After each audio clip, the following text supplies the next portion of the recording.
پھر آپ جنت و دوزخ اور میدان عمل کے متعلق غور و فکر کرنے لگے. یہ غور کرتے کرتے آپ پر خوف خدا کا غلبہ ہوا. آپ نے شدت غم سے فرمایا کاش میں کوئی سبزہ ہوتا مجھے جانور کھا لیتے، کاش مجھے پیدا ہی نہ کیا جاتا. پھر یہ آیت کریمہ نازل ہوئی. اللہ پاک نے فرمایا پارہ 27 سورہ رحمان آیت نمبر 46 ترجمہ کنز العرفان، اور جو اپنے رب کے حضور کھڑے ہونے سے ڈرے اس کے لیے 2 جنتیں ہیں. پیارے پیارے اسلامی بھائیوں، یہ کتنا خوبصورت انداز ہے، کیسی پیاری جگہ ہے. جو اللہ پاک کی بارگاہ میں حاضری سے ڈرے اس کے لیے 2 جنتیں ہیں. آج ہمیں بھی یہ خوف نصیب ہوتا ہے. ہم بھی قیامت کے ہولناک مناظر کا تصور پیدا کریں. میدان محشر، میدان عمل، جنت اور دوزخ کو کل صراط وغیرہ کو یاد کیا کریں. اس کی برکت سے خوف خدا نصیب ہوگا. اللہ نے چاہا تو ہم بھی 2 جنتوں کی حقدار بن جائیں. تیرے ڈر سے صدا تھر تھراؤں، خوف سے تیرے آنسو بہاؤں، کیف ایسا دے ایسی ادا کی میرے مولا کو خیرات دے. پیارے پیارے اسلامی بھائیوں، امام جعفر صادق رحمۃ اللہ تعالی آل رسول جو کہ خوف خدا والے تھے، عشق رسول والے تھے، لہذا آپ وقت ضائع نہیں کرتے تھے. اپنا اکثر وقت سارا وقت جتنا زندگی میں وقت تھا نیکیوں میں گزارا کرتے تھے. امام مالک فرماتے ہیں میں ایک زمانے تک امام جعفر صادق رحمۃ اللہ تعالی کی خدمت میں جاتا رہا. میں نے ہمیشہ آپ کو 3 عبادتوں میں مصروف پایا. یا تو آپ نماز پڑھتے ہوتے تھے، یا آپ روزہ دار ہوتے تھے، یا پھر آپ تلاوت قرآن میں مشغول ہوتے تھے. سبحان اللہ کیا شان ہے. حضرت امام جعفر صادق رحمۃ اللہ تعالی آپ وقت کے کتنے قدردان تھے.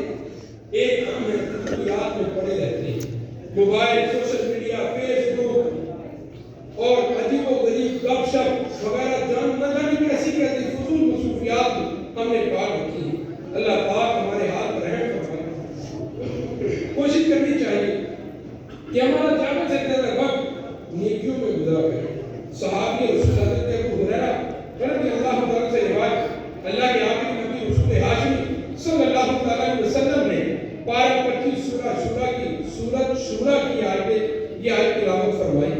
پارہ 25 سورہ شورا آیت نمبر 20 ترجمہ کنز العرفان. جو آخرت کی کھیتی چاہتے ہیں تو ہم اس کے لیے اس کی کھیتی میں اضافہ کر دیتے ہیں، اور جو دنیا کی کھیتی چاہتا ہے تو ہم اسے اس میں کچھ دے دیتے ہیں اور آخرت میں اس کا کچھ حصہ نہیں. پھر فرمایا اللہ پاک فرماتا ہے اپنے آدم دنیاوی فکریں چھوڑ کر عبادت کے لیے فارغ ہو جاؤ، تمہارے سینے کو مالداری سے بھر دیا جائے گا. اور اگر تم نے ایسا نہیں کیا، مثلا دنیاوی فکروں میں لگے رہے، صرف دنیاوی مستقبل کو بہتر کرنے کے لیے سوچ وچار کرتے رہے، تو تمہارے دل کو مصروفیات کے ساتھ بھر دیا جائے گا. حضرت عبداللہ بن مسعود رضی اللہ عنہ سے روایت، حضور اکرم نور مجسم سراپا جود و کرم صلی اللہ علیہ وسلم نے فرمایا جس نے اپنی تمام فکروں کو صرف ایک فکر یعنی فکر آخرت بنا دیا تو اللہ پاک اسے اس کی دنیا کی فکر کے لیے کافی کر دے گا. جس کی فکریں دنیا کے لیے مشغول رہی تو اللہ پاک کو اس کی پرواہ نہیں ہوگی کہ وہ کس وادی میں ہلاک ہو رہا ہے. آج کا رسول غور کا مقام، ہم نے کھانا کہاں سے ہے، پہننا کیا ہے، صبح کا تو کھا لیا، شام کو کہاں سے آئے گا، مستقبل کیسا ہوگا، بڑھاپا کیسا گزرے گا، بچوں کا مستقبل کیا ہوگا. ایک آدمی چل پڑا ہے، اب دوسرا کیسے چلے گا. ایک جگہ سے اچھی آمدن ہو رہی ہے، آمدن میں مزید ذرائع کیسے کھولے جائیں، کار کوٹھی بنگلہ کیسے ملے گا.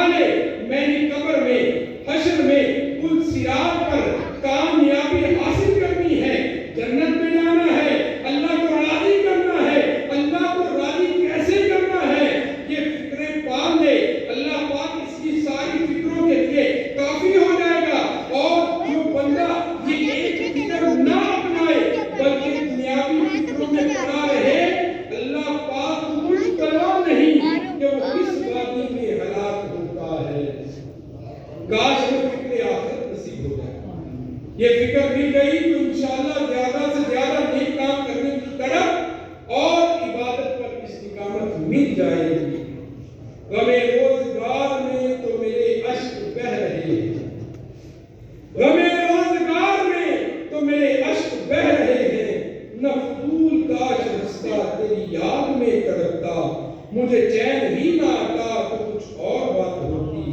یہی آہ فکر دنیا میرے دل جلا رہی ہے، یہی آہ فکر دنیا میرا دل جلا رہی ہے. غم ہجر کر سکاتا تو کچھ اور بات ہوتی. حضرت سفیان ثوری رحمۃ اللہ تعالی علیہ حضرت امام جعفر صادق رحمۃ اللہ علیہ سے عرض کی، میں اس وقت تک نہیں اٹھوں گا جب تک آپ مجھے کوئی نصیحت نہ فرمائیں. امام جعفر صادق رحمۃ اللہ علیہ نے فرمایا، اے سفیان، میں آپ سے گفتگو کرتا ہوں لیکن زیادہ گفتگو آپ کے لیے اچھی نہیں. 3 باتیں یاد رکھنا، ان پر عمل کرنا. یہ ان کے لیے بھی ہے، ہمارے لیے بھی ہے. فرمایا 3 باتیں یاد رکھنا اور اس پر عمل کرنا. نمبر 1، اللہ پاک تمہیں کسی نعمت سے نوازے تو تم اس پر ہمیشہ چاہو تو اس پر زیادہ سے زیادہ شکر بنا لاؤ، کیونکہ اللہ پاک ارشاد فرماتا ہے ترجمہ کنز العرفان، اگر تم میرا شکر ادا کرو گے تو میں تمہیں اور زیادہ ادا کروں گا. نمبر 2، پہلا کیا معنی بھول کہ اللہ نعمت دے تو یا اللہ تیرا شکر ہے، یا اللہ تیرا شکر ہے، یا اللہ تیرا شکر ہے. اللہ نعمت کو بڑھا دے گا. دوسرا، اگر تمہیں رزق میں تاخیر محسوس ہو تو استغفار کی کثرت کرو. مثلا کثرت کے ساتھ استغفر اللہ پڑھتے رہا کرو.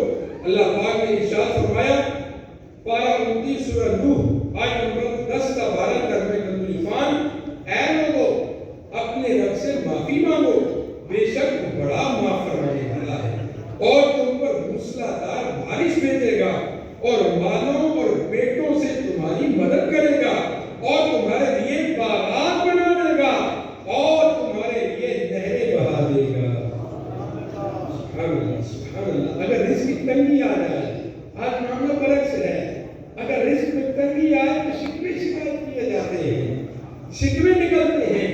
مگر یہاں اور مبنی پھول ملا ہے.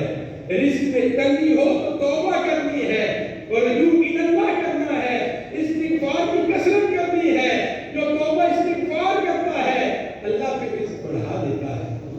تیسرا معنی کو، اے سفیان، اگر تمہیں غم تکلیف پہنچنے کا اندیشہ ہو یا کوئی پریشانی لاحق ہو تو لا حول ولا قوت الا باللہ کی کثرت کرو. یہ خوشحالی کی چابی اور جنت کے خزانوں میں سے ایک خزانہ ہے. پیارے اسلامی بھائیوں، ہم نے امام جعفر صادق رحمۃ اللہ تعالی علیہ ذکر خیر سننے کی سعادت حاصل کی. آپ ہمارے پیشوا ہیں، ہمارے امام ہیں، لہذا ہمیں چاہیے کہ آپ کی سیرت پاک سے روشنی لے کر اپنے اخلاق و کردار کو سنواریں، آپ جیسی پاکیزہ عادات اپنانے کی کوشش کریں. مثلا ہم نے سنا امام جعفر صادق رحمۃ اللہ تعالی علیہ خوش اخلاق تھے، ہمیں بھی خوش اخلاق ہونا چاہیے. امام جعفر صادق رحمۃ اللہ تعالی علیہ اکثر مسکرایا کرتے تھے، ہمیں بھی مسکراتے رہنا چاہیے. امام جعفر صادق رحمۃ اللہ تعالی علیہ غریبوں کی خیر خائی کرنے والے، ہمیں بھی کھانا کھلانے والا ہونا چاہیے. غریبوں، مسکینوں، یتیموں، بے سہاروں کے کام آنا چاہیے. امام جعفر صادق بھوکوں کو کھانا کھلاتے تھے، ہمیں بھی کھانا کھلانا چاہیے. امام جعفر صادق رحمۃ اللہ تعالی علیہ فضولیات سے بچنے والے تھے، کثرت سے عبادت کرنے والے تھے، خوف خدا والے تھے، اللہ پاک کے خوف سے رویا کرتے تھے، قبرستان جا کر عبرت لینے والے تھے. ہمیں بھی یہ اچھے اخلاق اپنا لینے چاہیے. اللہ پاک ہم سب کو مل کی توفیق عطا فرمائے. آج 15 رجب شریف یوم پیارے اسلامی بھائی، آج 13 رجب کو 15 رجب شریف کو یوم امام جعفر صادق رحمۃ اللہ تعالی علیہ ہے. اس موقع پر خوب مثالیں ثواب کی، گھر میں محفل سجائی. مکتبۃ المدینہ کے رسالہ فیضان امام جعفر صادق، یہ رسالہ حاصل کیجیے، چاہے تو دعوت اسلام کی ویب سائٹ سے ڈاؤن لوڈ کر لیجیے. اہل خانہ کو جمع کر کے یہ رسالہ پڑھ کر سنائیے. انشاءاللہ کئی برکتیں ملیں گی. یوم امام جعفر صادق رحمۃ اللہ علیہ کے موقع پر اونٹوں کا خطب دلانا مسلمانوں میں رائج ہے. یہ بھی بہت اچھا عمل ہے. اونٹوں کا خطب بھی اصال ثواب ہی ہے. اصال ثواب کرنا قرآن و حدیث سے ثابت، بلکہ صحابہ کرام کی سنت، اس کی بہت برکتیں ملتی ہیں. لہذا اونٹوں کا خطب بھی دلوائیے اور ذکر امام جعفر صادق کی برکتیں ڈھونڈیے. اللہ پاک ہمیں امام جعفر صادق رحمۃ اللہ علیہ کا فیضان نصیب فرمائے، آپ کی سیرت پاک پر عمل کرنے کی توفیق عطا فرمائے. پیارے اسلامی بھائیو، آج کا موضوع دینی تحریک، دعوت اسلامی علم دین کا نور بانٹنے والی تحریک ہے جو مسلمانوں میں علم دین کو عام کرنے میں مصروف عمل ہے. دعوت اسلامی کی یہ کوشش ہے کہ مسلمان امت فرض علم دین جیسے وضو، غسل، نماز، روزہ، زکوٰۃ وغیرہ کے ضروری احکام سیکھ لیں. آپ کی دعوت اسلامی کے دینی ماحول سے وابستہ ہو جائیں.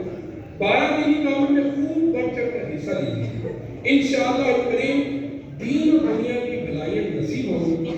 12 دینی کاموں میں ایک دینی کام مدنی کورسز بھی ہیں. الحمدللہ دعوت اسلامی کے زیر اہتمام کئی ایک شارٹ کورسز کروائے جاتے ہیں. مثلا 7 دن کا قدر نماز کورس، 7 دن کا 12 دینی کام کورس، 7 دن کا اصلاح اعمال کورس وغیرہ. اس دینی کام میں شرکت سے انشاءاللہ بہت برکتیں ملیں گی.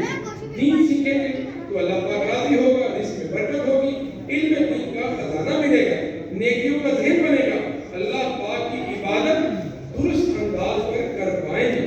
انشاءاللہ الکریم کرم ہی کرم ہوگا، پھر دینی ماحول بھی ملے گا، نیک لوگوں کی صحبت نصیب ہوگی اور اس کی برکتیں بھی ملیں گی.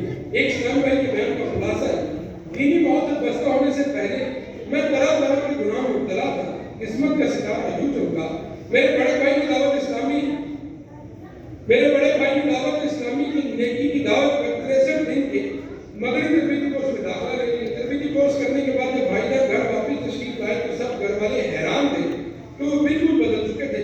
سنت والا لباس سر پر امام شریف کا تاج سجا ہوا تھا. میں ان کے اخلاق و کردار سے بہت متاثر ہوا. الحمدللہ میرے بھائی نے مجھے نیکی کی دعوت دی. مجھے ہفتہ وار سنت والے اجتماع میں ساتھ لے گئے. بھائی جان کے سمجھانے پر میں نے 63 دن کے مدنی تربیتی کورس میں داخلہ لے لیا، جس میں شریعت کے کئی مسائل، سنتیں، دعائیں سیکھنے کا موقع ملا. مجھ پر میرے رب کا کروڑ احسان ہے کہ جس نے اپنے حبیب کے صدقے دعوت اسلامی کا پیارا پیارا دینی ماحول عطا فرمایا. عطائے حبیب خدا دینی ماحول ہے، فیضانے غوث و رضا دینی ماحول. گر سنتیں سیکھنے کا ہے جذبہ، تم آ جاؤ دے گا سکا دینی ماحول. صلی اللہ علیہ حبیب صلی اللہ علیہ محمد صلی اللہ علیہ وسلم. اللہ آپ کو مجھے عمل کی توفیق عطا فرمائے. آمین بجاہ نبی صلی اللہ علیہ وسلم.